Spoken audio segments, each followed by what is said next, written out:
Kejahatan korupsi, kita tidak bisa hanya melihatnya perbuatan melawan hukum yang perlu dilakukan oleh kejaksaan dalam menangani kasus ini. Yang pertama adalah kejaksaan menangani kasus ini secara transparan.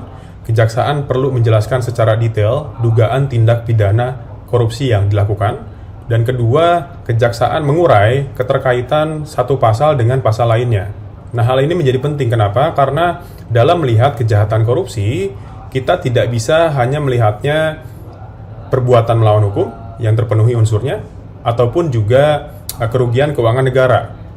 Dua hal ini tidak cukup. Kejaksaan juga perlu membuktikan adanya niat jahat dari seorang pelaku kejahatan korupsi. Nah, jadi sekali lagi kejaksaan perlu membuktikan, dan yang kedua adalah kejaksaan perlu menjelaskan kepada publik agar isu ini tidak menjadi bola liar di tengah-tengah masyarakat. Yang kedua, kejaksaan di sini perlu melihat juga ada impor-impor yang dilakukan pasca 2015 dan 2016, sehingga kejaksaan di sini perlu menelusuri dugaan keterlibatan ataupun juga potensi keterlibatan dari aktor-aktor lainnya pasca 2015 dan 2016, tidak hanya di Kementerian Perdagangan tapi juga kementerian-kementerian lainnya.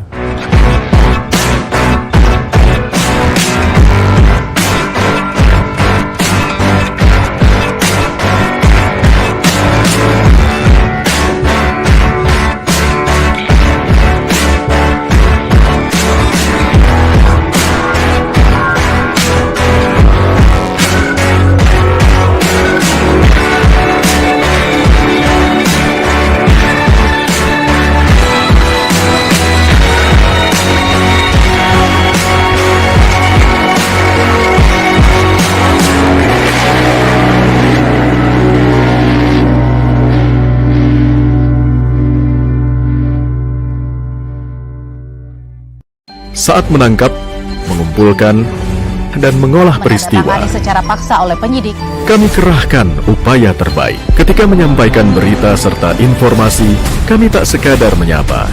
Ada referensi, aspirasi, juga inspirasi yang menjadi misi. Sapa Indonesia di Kompas TV. Independen, terpercaya.